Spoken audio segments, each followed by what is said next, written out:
Have you ever thought about writing a book for work, for fun, fiction, nonfiction?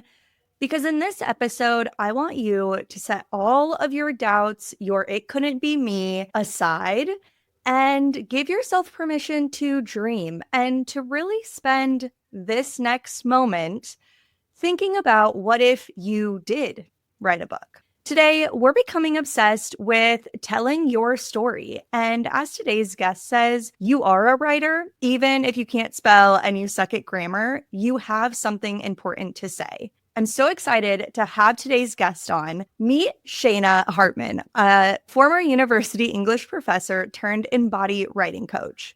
She is the founder of Synergy Publishing Group and an ICF and Body Mind Method certified coach who envisions a world where all voices and experiences are valued, especially the rebellious ones, which really caught my attention, and I love that. Shana, welcome to Becoming Obsessed. Hi, I'm so excited to be here. I know you say something that I really want to just kick us right off with, that writing is really a pathway to connecting with yourself. And I know that your company's work really encourages the sharing of your voice with the world, whether it's to promote community connections, and it kind of has this collective healing potential and power when we start to share our voices. Fill me in a little bit on how you've gotten to this place and kind of what that actually looks like in practice. Yeah, absolutely. Bottom line, we're storytellers. We're languaged beings. That is the distinction kind of among the species of mammals that, makes us who we are, is the way that we are able to communicate. And while that can look different for everyone, we ultimately have something to say and share. We're constantly using language to understand, to process, to make sense of the world. So writing is just an expression of that, or an addition or way to process that. I always kind of jokingly say, like, the hands are kind of your connection between your heart and your head. And so it's really this tool, this embodiment practice, this way to get what's swirling, if you're anything like me, constantly on the inside and in my beautiful brain on the outside, to just process it, to get it out of you, to make sense of it, to potentially, like you said, share it with someone else. So the reason I became an English teacher in the first place is my love of words. And yes, I love reading, but I really love the juicy magic of what can happen when you put pen to paper, finger to keys, and explore thoughts and feelings and experiences through words. And that kind of carried me to where I am today in many ways. There's this saying I picked up a few years ago that talks about how it's kind of like everyone's like, oh, I'm not a writer, I'm not creative, I couldn't do that. And it's like, well, what if actually every time you spoke words out loud, you just created a sentence? You just told a story. And so you are, like you said, we're all storytellers. You are a creative. And we kind of release the expectation and do it. I'm in this season of life where I'm like, do it for the sake of it. Create the worst thing you can think of, because it doesn't have to be good. Write the worst thing you can think of, because just writing is the point. Yes, that is all 100%, all the hands up. Yes, yes, yes. I always say, to some people's annoyance, I'm like, what if you're always writing?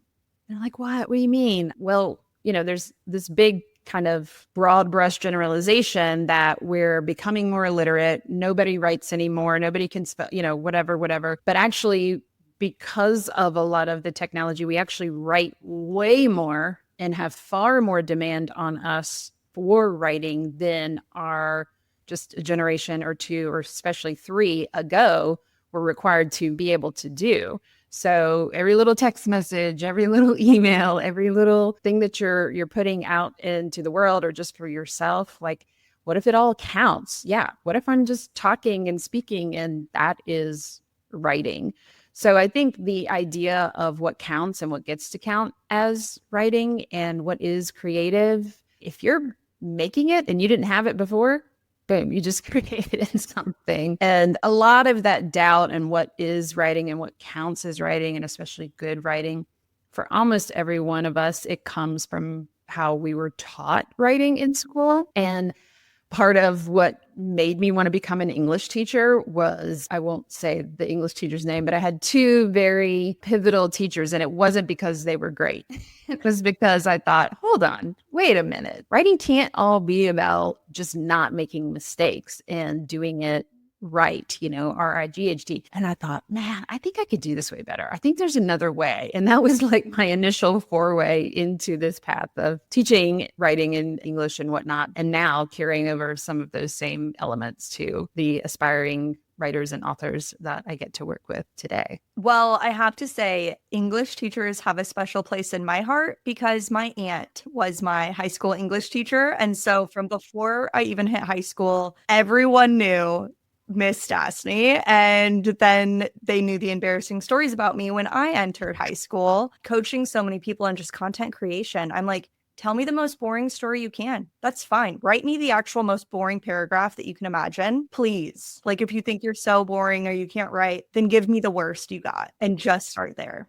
Yeah, we have all these constructs and we're told because of where we're from, what our dialect is, what people sounded like at home versus what that sounded like in school. We kind of learn quickly whether we match up to what we're supposed to sound like when we write and what those words are supposed to be. And what gets really cool is what if we just wave the permission wand to sound exactly how we are and just show up exactly as we are. Yes. And write the worst stuff. I have a favorite. He was a teacher, researcher, Donald Murray, and he said, give yourself permission to write the worst stuff in the world. A lot of what you said, because kind of like sleep begets sleep with babies, writing begets writing. And probably the biggest disservice that we do to ourselves is think we're supposed to know exactly what we're supposed to write and say before we put the first word down. And writing is an embodiment tool. It's literally like a process. It is a verb, not a product. And so it evolves as we do it and it changes. And guess what? You can always change it. Like you can delete stuff, you can erase stuff, right? It's pretty cool. People get so stuck. They might have all these ideas and then think, I just have such a hard time getting it out. It's like, well, tell me about that more. And oftentimes it's because they're censoring themselves and telling themselves, no, I don't know how to say that, or that's not the right way to say it. Like, why don't you just write down anything? Even write down, I don't know what I'm doing. I don't know what to write. That's great because it is a muscle to flex. And we've got to kind of unpack some of those layers of why we're not just letting ourselves go and flow. We'll also often use the trick, at least with business owners, creating content is more the realm of writing I'm in so much. I'll say, text it to me like you're texting a friend. Just type it out the way that we actually are used to typing it out, or the way we're used to speaking. Lose the business accent, the influencer accent. And I think it does end up wearing off as you go. You start to kind of have more of your own voice come through. But I really am curious to pick your brain when somebody comes to you, they kind of start working with you. Is it that they're having this experience where they know what to say and they're like, I don't know that I could write a book, but I've got to get this out? Or I feel like there's also that experience of, I want to write a book and I don't know what to say. And I'm just curious how people find you, what kind of state they're usually in, and what those first steps are to kind of get into the motion. The people who come to us and wind up working with us at Synergy Publishing Group, we've sort of realized there's kind of a couple of different things, but all in a similar journey and way of being. One is that they've always been told they should write a book one day. So maybe they're the person that they somehow catch your eye when you're scrolling through social media. If Teresa is saying it, like, I'm paying attention. Meanwhile, you might be just going, I'm just venting and getting something out. And this is my thought for today while I'm eating ice cream at 9 p.m. No strong sway towards it. It was just something you felt and you put it out there. So a lot of our author clients have always been told they should write a book one day. The second layer to that is they've always felt or had a tug or said things like, well, just chalk that up. That'll be a chapter in the book someday. So they're having lived experiences or they're going through things that make it feel book worthy. This is something that needs to be put out into the world at some point. And then the other is a lot of people have been working on a book all by themselves in a silo, because that's also a misperception that we have. We often look at all these pretty things on our shelves and we're like, wow, I don't know how to get to there. That feels really intimidating. And often our perception of writers, especially like fiction writers and whatnot, is that they're off by themselves in their little chateaus or whatever. But we forget that the great writers were like down at the pub, hanging out, talking to each other, spitballing ideas, all this kind of stuff. So writing is actually a really communal act. We need to have kind of this back and forth with people. So a lot of people come to us. I've been working on my book for months, even years, and then they get with us, get some support. I think of one of our authors, Brain Gardner, who was an art professor and an artist, and she'd been writing her book for years. And then within like 4 months, we had it out in the world, kind of a thing. So people start in different places, from idea to been drafting forever and ever and written their book 3 times over by the time they come to us. And wherever they are, we meet them right where they are. And it really is a matter of, people hate the idea of like, just write, just start putting words down. The people who work with us tend to not be outline first people. I'm not dogging outlines. You will see plenty of things about why you cannot write a book without an outline. And I'm sitting here looking at all these books from my clients and from myself, and not one outline, from them. Maybe later on, because we don't know what we're necessarily writing. Now, if you're doing fiction, that's a whole different thing. And I should caveat that. Fiction's a little bit different in that you're weaving together a plot line and characters and things like that.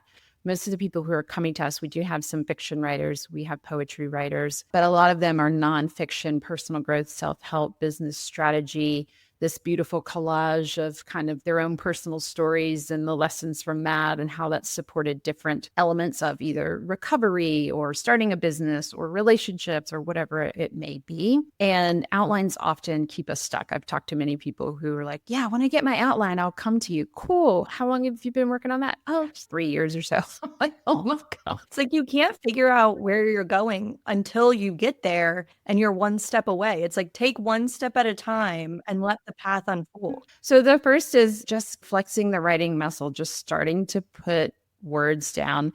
And then somebody needs to look at it. And that's the biggest thing too for us, is we don't know how our words are landing if nobody is reading it. And it's very scary. Writing is very vulnerable, and there are dear precious words. So I get it. But the biggest thing that we provide is like feedback, and we read stuff and we share stuff on our writing days. Writing days are happening right now with one of my other writing coaches. And I guarantee you somebody just wrote a line that they shared in between their writing sprints that everybody went, what? You just wrote that? Holy cow. Like, amazing. And then the writer goes, what? That was good? Okay, cool. And then you're off to the races. And that's what it's all about. We just don't know how powerful and awesome we are most of the time. I want to get into a little bit of the impact you see when people are, let's say, like halfway, 80%. To actually publishing and what comes next, and really more the impact on the author and maybe the community as well. Yeah. I always tell people when they're considering, should I, shouldn't I, is a book for me? I mean, kind of like most anything, if you're feeling that tug, it's there for a reason. And whether it's with us or on your own, usually when I talk to people, I always say, let me just affirm this needs to be out in the world. No matter where you go next, please get this out in the world, because we don't realize it, but there is someone, many people who are like sitting there hoping, wishing, praying for exactly like, does anybody else feel this way? Has anybody else gone through this? And so I can never guarantee exactly what the impact of their words will be. But as people start to get to that, oh, wow, this book is like actually going to be in my hands pretty soon, many things show up. One is they'll start to share some things and they're like, oh my gosh, I let my sister read it and she cried. Or if they're, have a business, they've shared a few pages with their clients and they were so excited. We just don't know the impact that it's going to have, but I can always say it. I can't guarantee what it's going to be, but it is going to be big and strong and something you could never think of, the way that your words are going to impact. I don't want to say my latest book is writing is not that hard. And it's not because it's, oh, easy peasy, everybody can do this. I do think we are all writers and we are capable, but the act of writing is just so innate that when we get out of our way, that's the easy part. The thing that I always focus on is I coach the writer, because while we get excited that our book is about to come out, we also are like, snap, my book's about to come out. I'm about to be seen in a very big way. This is going to be in this space and this online bookstore, and I want to put it in my local bookstore. And that's kind of exciting all at the same time. So this is where really getting people, reminding them of their why, which we get really clear on, and connecting them with how this is supporting their big picture values and goals in life, and how their words are not just this trivial trite thing. Yeah, go slam out a book in a weekend, but genuinely a part of the path and the trajectory and the purpose that they're on. And it's not that the book is the end all be all. It's a part of this ecosystem that they're building. Their words are going to support the other things they want to do, will support the words. It's this nice reciprocal back and forth. I'm really clear in that we are not the write your book in a weekend people. I'm glad that exists in the world. I'm glad that AI makes things more accessible to many people who want that kind of help and all of that. I have no shade, no problem. It's just not who we tend to work with. Our people are like the ooey gooey healer, feeler, empaths, purpose makers, and super heartfelt, super mission driven. And so writing is just as much for themselves as it is for whomever's going to wind up reading it and the impact that it's going to have, which is always fun to see. You talked about your high school English teachers, and that kind of led you into wanting to be an English teacher or professor. But where did that merge with authorship? And where did your journey with books and being an author, where did that start? Well, I was published in 4th grade. No, so for those English teachers that I had the side eye with, I do want to shout out Miss Parker and Miss Perkins, which were 4th and 5th grade magic teachers in Raleigh, North Carolina. Shout out Hunter Elementary School. And we put together this like book of writings about different businesses and organizations and stuff in our community. And we all got to have our own little like part in that. And I do remember getting my first kind of journal diary situation at a young age, and always having been an overthinker and feeler and almost only child. I have much younger siblings, brother and sister. I needed a place and a space, and writing was that for me. I always knew I wanted to teach, and I wanted to teach English, and I wanted to teach at the university level because I hit a college campus and I thought, this schedule is pretty nice. I like this. Yeah, there's a lot of freedom here. I kind of want to never leave. How do I make that happen? Oh, okay. You just got to get 3 degrees. No big deal. So my first forays after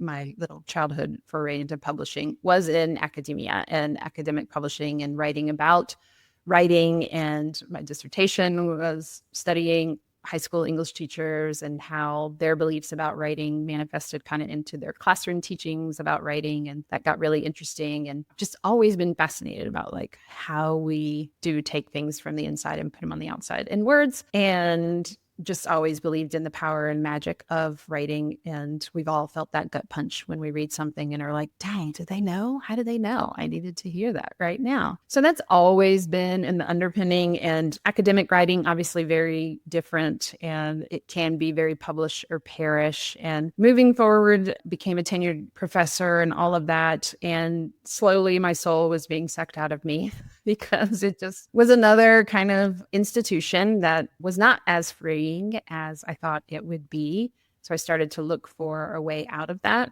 and discovered coaching, essentially, and life coaching, personal growth, all that kind of stuff. And things just clicked into place. And I was like, this is the way out. This is the pathway. Fun little sidebar. I had actually gone back to school because I apparently needed more to get licensed as a massage therapist. And it was just this purely, you talk about like just for the joy of it. I always side eye people who don't like massages, but I'm like, what are you doing with your life? Yeah, you're like, why don't you like joy and pleasure? But okay. And rest. And yeah. So I always thought like in retirement it would be cool to be like, you know, just something to do, make a little money, all that kind of stuff. Became this opportunity in a time that looking back, I really needed something that was just for me. I had a young child. I didn't know it at the time, but my marriage was slowly but surely deteriorating. I don't practice massage any longer, but I found that. And because of that is when I first saw Laura Wick, the CEO and founder of Body Mind Coaching, who's also written a book with us, The Body Mind Method, which is awesome. So then started to play and explore while I was still teaching the coaching and the massage. And then there were clients who didn't live near me, who were kind of acquaintances, and I would coach them. And it was often moms who were struggling with similar things that I was struggling with, being all the things to everyone and not to yourself at all and losing yourself. And then Laura Wick wound up asking me, she was putting together a digital magazine, and she asked if I would be the managing editor and support the writers who were writing in this magazine. And it was the biggest,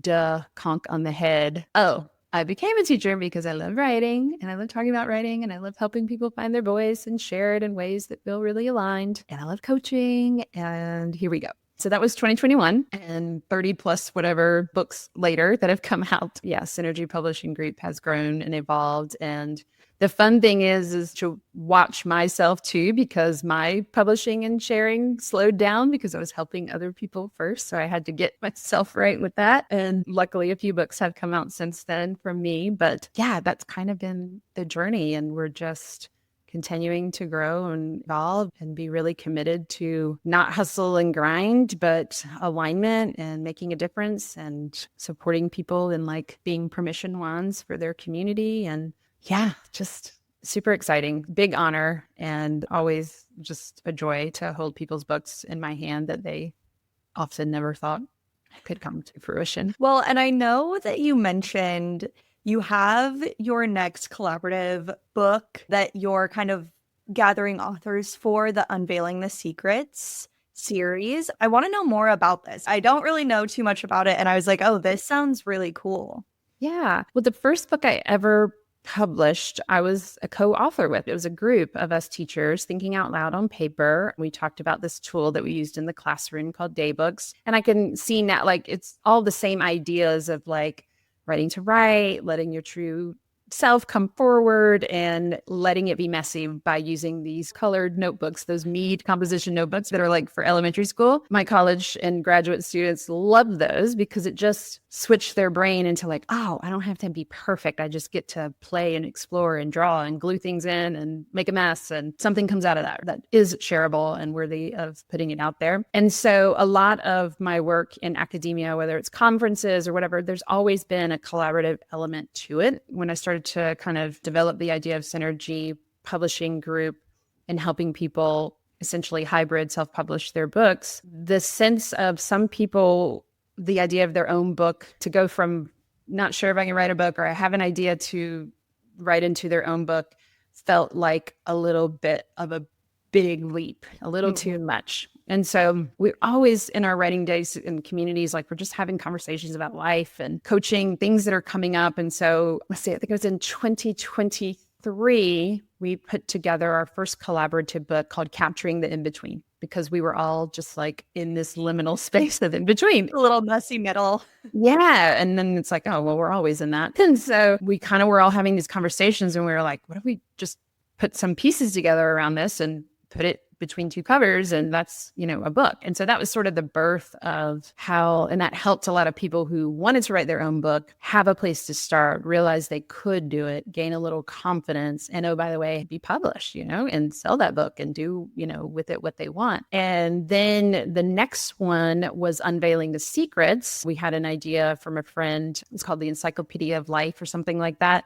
So we played upon the idea of like everybody took a letter, and Unveiling the Secrets, and it was an encyclopedia by women, for women, and those who love them was the subtitle. And so that one was all about like, why don't people tell us this? As female identifying humans, like, why do we have to find this in like secret whispers by our cool aunt? And, why aren't we talking about these things more? And then Unveiling the Secrets, we realized was like this catch-all, unveiling the secrets of filling the blank, taking up space, relationships, business, all of this stuff has started to come up. And so now it's a series, and we are exploring how that wants to grow. The clients who started in those books now have their own books out, and they want to lead Unveiling the Secrets books. So that's kind of the gathering that we're doing right now and building a little writing community around that. So again, like, just really love the name of your podcast because I'm super obsessed with how does it get to show up with ease. And then I don't have to be at the helm and I get to stay grounded, stay committed, be open and see how things want to show up versus that pressure, especially in entrepreneurship where it's, I have to come up with everything and it has to be all of me. And so that's how the Unveiling the Secrets book has kind of come forward. And we're really excited because it's just a little more accessible way for people to get started. Well, and I have a handful of books that are a collection of authors. And sometimes you just want the little tidbit. Like sometimes I don't have, I mean, with my attention span nowadays, collectively, it's like a great chapter is what I need. And then I can come back and read another one and not feel like, okay, what was going on? But something else that I love about just the way you show up and this kind of approach is almost taking pressure off the first book. I think a lot of us, this is something I've been playing with this year. And I think part of this comes from Rick Rubin's book, but he talks so much about, and this is what I've been exploring, is more of a legacy of work and not so much, I'm going to write one book. This has to be the book. This has to do a certain thing. And it's like, well, if I wrote a book right now, that's my book. Like I'm 29. That's my book for now. When I'm 60, I will have much different things to say. And what if that first book or that first co-authorship is not meant to be, and I hate to say, I'm not saying your books aren't good, guys, but what if it's not meant to be quote unquote good? What if you take the pressure off that and it's just a piece of your work? This weekend, I was in Chicago and I went to the Art Institute and there was like a few dozen Monets, some Van Gogh, a lot of contemporary artists. And I was looking at in this room of Monets and there was somewhere between 5 and 8 paintings that was the exact same scene.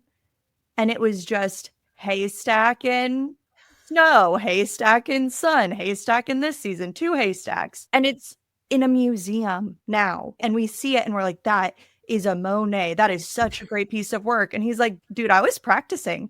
I was just seeing like what it looks like in different light. And what if we embody that more and like you've done too, take the pressure off and live the life that feels aligned and feels good to you so that you want to keep being obsessed, you want to keep showing up. And then how do we, okay, sometimes a full book is a lot. So let's start a little, more manageable. And I just love that. I love everything you're saying. And I was just gifted listening to a conversation on Instagram, just the way we randomly find things. And it was, you've got to actually do it wrong in order to do it right. Yes. Using wrong, right, in very loose terms. But it was the idea of like, we can really paralyze ourselves with doing anything that we feel a tug towards because our beautiful cranial brain is very linear. And it can only think of the past. Oh, well, we've never written a book before. Okay. We can project into the future, right? But what you're talking about is what if I just sit here in the present and just let things show up and maybe get some help with someone who can go, yeah, that, I want to hear more about that. And then over here, that's great. Let that be. And then what about down here? What do you want? What's the, so what? Like, where do you want to end this? And then you've got a piece, you've got a contribution, like sitting right there. I don't know anyone who can't put together 3 to 5 pages to contribute towards a common theme or curiosity or question. But really what you're speaking to is that books do have street cred. And I love that. And I think we are done with books being definitive answers for things and I'm going to go find it in a book and that's it. And I'm done. It's actually, how are books invitations? And I'm just elbowing my way and sitting among the table of other humans who are having these conversations. And what a great kind of forever beyond you living legacy that will go on forever. That's the cool thing about books is they're not going anywhere. They may change the shape. We've seen them go digital, all that kind of stuff. Audiobooks, awesome, making them more accessible. They're not going anywhere. Like we're always going to have books in some way, shape, or form, and they're going to live beyond you. And how cool that you can be a part of whatever that continued conversation or shift to go, yeah, I used to say it this way. Now I say it this way to refer to your own self and your earlier self and all of that. So one thing that does paralyze people is that this has got to be, and I'm like, what if you don't save the world with this book or this contribution to this book or this paragraph or this social media post or this anything that you're putting out there? What if it doesn't save the world? That's okay. What if you're just curious and let the way you're thinking about it show up and invite other people to do the same? Well, and another piece of this kind of creation conversation that really hit me in the gut too is that, you talk about people who have been working on an outline for 3 years or I know people work on books for decades and just never get it published. There's something beautiful about it being a representation of you in that moment in time. And something that Rick Rubin talks about in his book about creation and creativity and all of that is that if you wait too long to finish it, good, bad, whatever, you have now changed enough as a person that work no longer represents you. And trying to keep that work to represent who you now are doesn't necessarily work. And this is something that really hits home for me because of the way my brain is wired. Like with this podcast, my solo episodes are me literally with my phone like this, one hand on the wheel driving. Don't try this at home, guys. But it really is, because if I don't get it out in that moment, I'm not a person who writes it down and then can revisit it and feel as inspired about the thing. And so this whole idea of just write, even just talk it out. I'm always like, talk it out and transcribe it. Now it's literally free to transcribe whatever you want. We have so many authors who write out loud. Like that's how they write their book. And we love that. And it's like, don't wait for this moment to pass, even if it's an unfinished work, even if in 5 minutes, you wouldn't say it that way again. Not everything has to get full sent into the world, but don't wait so long that you miss a moment to kind of capture that version of you in your work. Yeah, it's showing up for a reason. So to not honor it kind of tells those parts of you like, yeah, that's great, but we're not going to handle it. And that's just sad. And for probably most of the people listening to this, that's not why you're here. Like you are meant to get it out. Again, our people are writing about all kinds of things, and some of them are really, really heavy and personal and vulnerable.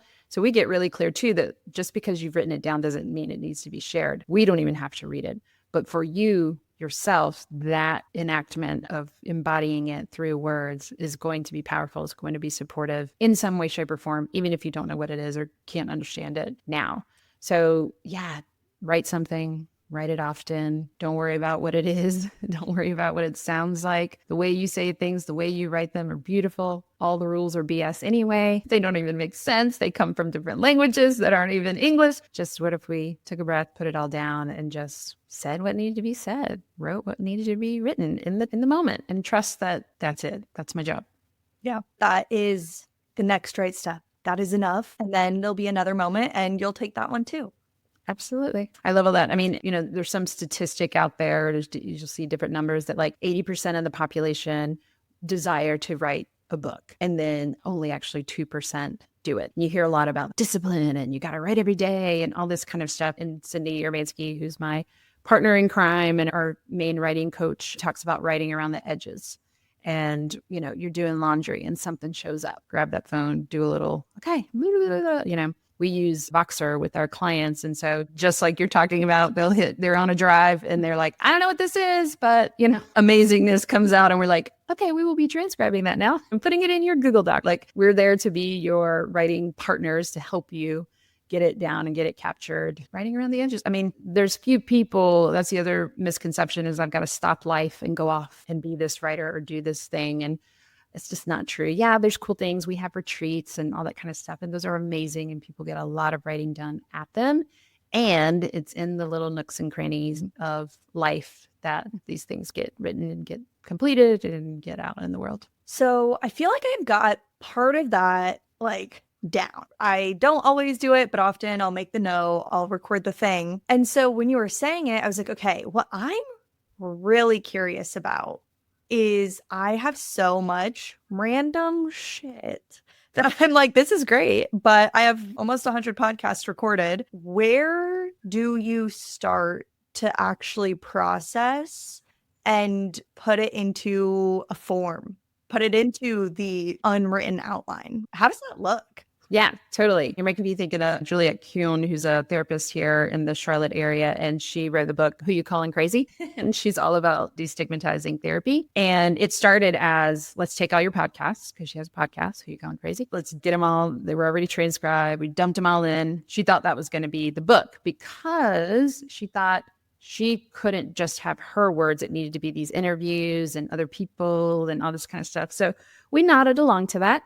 And we started there. Cool, cool, cool. And many of us have so many word assets. That's the other thing too, is when people are like, I don't know what to write. I'm like, give me your computer, give me your phone. Let me see your social media. And I could literally just like copy and paste, copy and paste. So gathering those, what I call word assets, is a great place to start. And even if you feel like you don't have words, like what are the questions that people are always coming to you with? Or what are the things when you're starting to work with a new client or get to know someone? What are the things you like to ask? And those can be great little places to start to find what I call, like, these are your sort of constants, the things you're always saying over and over and over and again.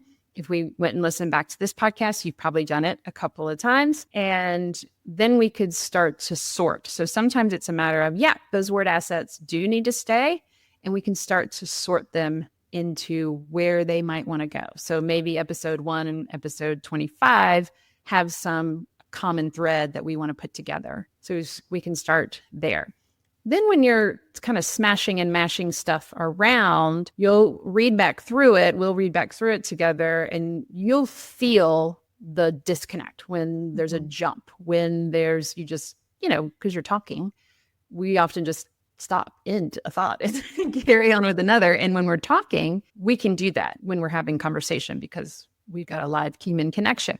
When someone is reading our words, I always say, like, you've got to hold the reader by the hand and you want to walk them down or up the stairs side by side. So anytime there's that jump, either you've jumped ahead a couple of steps or you're behind and they're like, wait, what? Where are we? What's going on? So then we start to find those little places and make decisions about, okay, does this actually stay? Does this actually fit? And that's the beautiful, messy revision part where we're seeing what threads need to be pulled through to make this come together in a way that a reader will be able to follow along with you. And readers can handle a lot. I am all about it. Doesn't have to be bang over the head to the reader. This is what you're supposed to be getting from these words that I just told you about. I use Glennon Doyle's Untamed. It's just pieces, it's essays, and they're not tied together in what we might consider traditional with transition sentences and all of this kind of stuff. Here's this one.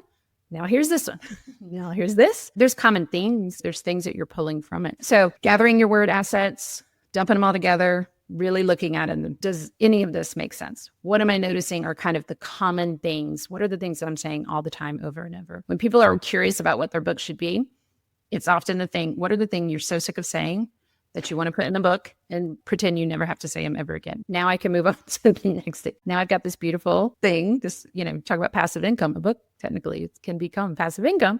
You create it once and then boom, it's out there forever. And then the so what? Who cares about any of these things? What is the overall so what that is made that I want to make sure the reader knows or understands or is able to do or feels or experiences by the time they finish this chapter, this section, and then this entire book. And that helps us feel into how it all gets to come together. Now, there'll be people listening there go, well, yeah, but if you could just create an outline from the start and have all that clear, then you can write to the outline. And I'm like, how's that working? Yeah.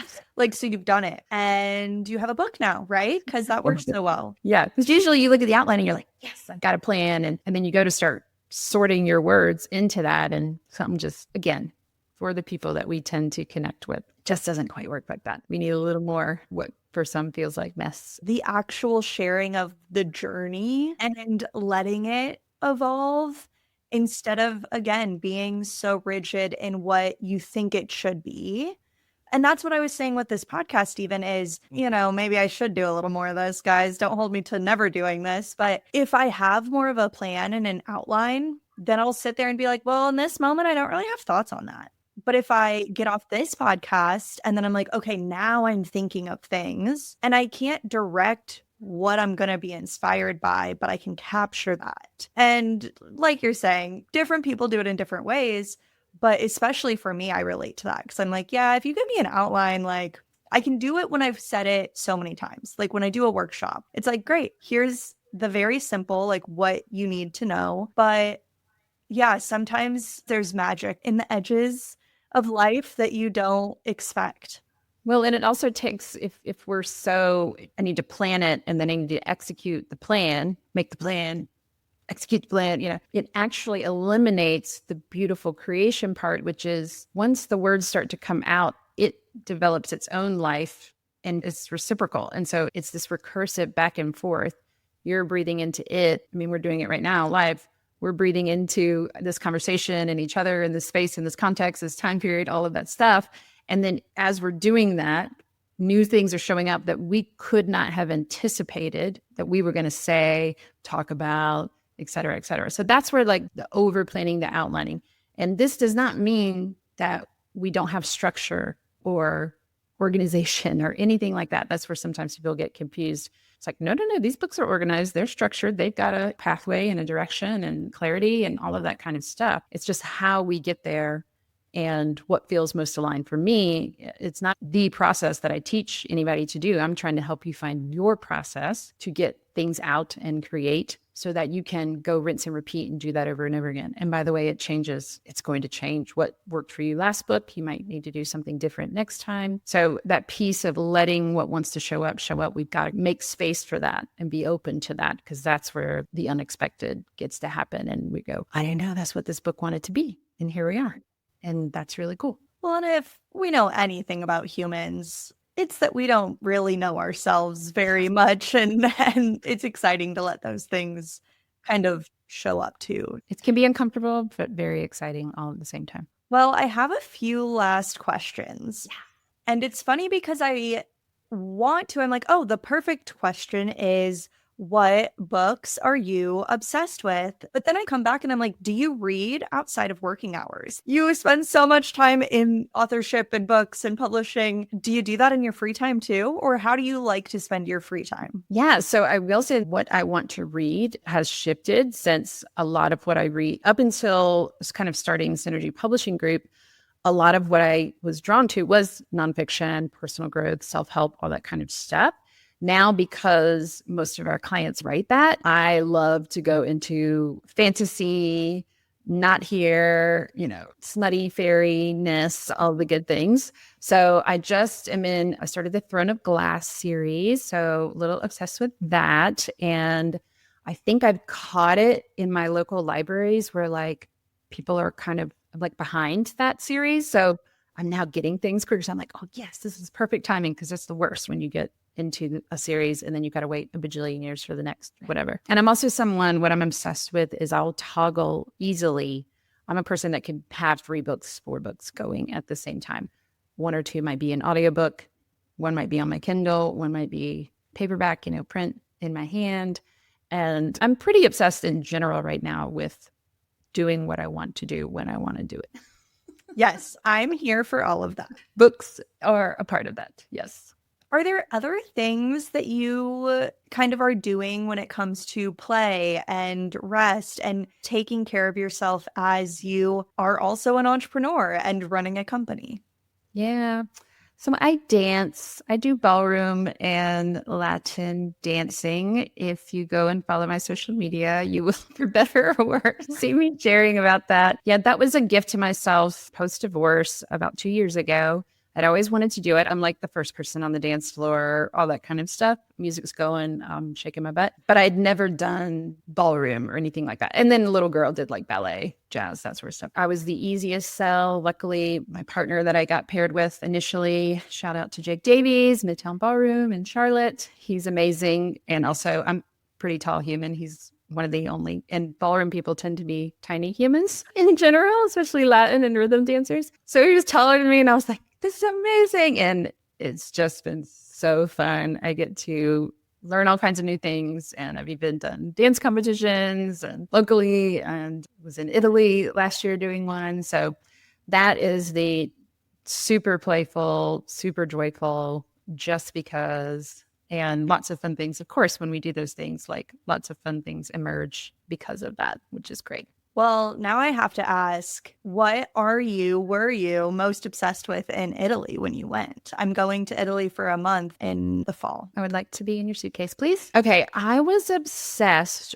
with the juxtaposition, the constant juxtaposition. I don't think I fully understood the geographical landscape of the country until there, where you can be in a city and feel city, but then the ocean is there, and then mountains are there, and then there's a volcano, and just the constant and relative ease of going back and forth. And then you can go into the, winery, rolling hills, countryside kind of thing. That paired with the history that you'll have to let me know how that feels, because I was not prepared for how that was going to land like in my body, to be on tile and structures from like 8th century BCE.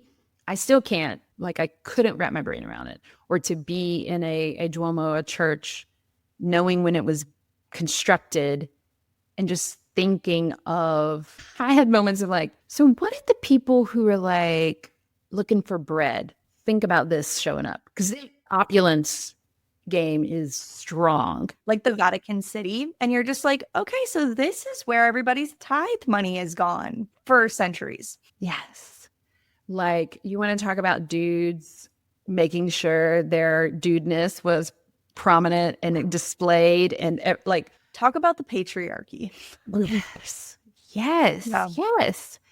And, the Colosseum, all of it. And then everyone is gorgeous. I want to marry everyone. I want to eat everything. And you can't eat everything because it's fresh and it's real. And so you're going to have fun. And I was looking at real estate the whole time. So tell us what you're buying and we'll buy something. Oh, my partner, he is literally, while I'm on Instagram, he's on Zillow all over the world. And so we definitely have seen some properties that we would not be super mad at. But I have done Rome. But okay. I'm really excited. We're going to do Sicily, and we're going to get up to the Dolomites, and then we're going to do something in the middle. But what you're saying really is where you're like, oh, this has just been here forever. And how many people have, celebrated here? And how many people have, I'll just say, died here? Going to the Colosseum, this is actually going to make me sound really dumb, but it's one of those things that you just kind of in your head picture, and then you get there and you're like, oh, wait. I was like, there's no blood on the floor. Like, where's all the blood from people dying for hundreds of years?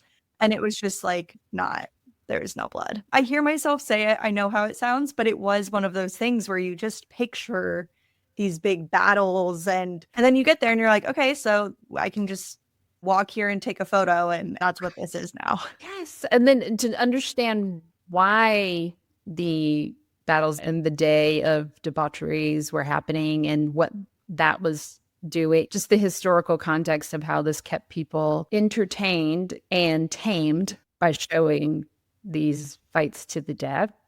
And they had great tools, and the technology in all of Italy, the historical stuff. You're just like, oh my God, they were just brilliant. And you understand why we structure, like, everybody wanted to be the Egyptians, and then everybody wanted to be the Romans, But yeah, they had stuff on the floor to get rid of the blood so that we didn't have it piling up over and over. Yeah. You're like, they also can use sand that you can like take in and out or whatever they did. I don't really know. Yeah, wrapping your head around it. Yeah, it's going to be awesome. It was like a 10, 12-day trip. So obviously didn't get to do all the things. So I want to go back for sure. You're going to have so much fun. Yeah, I am so excited. And it's funny because I have no outline. I'm going to get there and let the next step lead me into the next step for a month. Yes, it's funny you say a month. I need a month to come back. Actually, I was like, I need a month in about each place. So yep. Well, this is been amazing. I feel even more inspired. One day I will write a book. You've got many, probably. I mean, that's also the other thing I didn't say. Most of the people we come in contact with, they've got the one, and that feels like a big hurdle, and that's great and amazing. And then it's like, just there's many more to come for sure. So our signature program is called Legacy Author for a reason, because they are writing all the things forever. I love that. How can people work with you and just connect with you and stay in your world? Yeah. So easy, simple, just to get connected and say hello and see my silly dance videos, among other things. Just on Instagram at the Shana_V. I'm sure we'll have it in the show notes and stuff. And then one fun thing, I just have a fun kind of workshop that I love to share with people and also allow them to get access to in a different way to my book, is just heading over to shanahartman.com. Writing is not that hard. We'll make sure that everything is linked and ready to go. Thank you for coming on Becoming Obsessed and just sharing your whole self with us. Super fun. Thank you so much. If you're still listening, let us know. We want to know if you have a book, because we think you do. Send either one of us a DM on Instagram. Send me a voice note. I love voice notes. And if this helped you, entertained you, share it with a friend. Post it on your story, send a text, give us a 5-star review. It really helps get the show in front of more people so they can live a life they love too. All right, y'all, let's go get obsessed.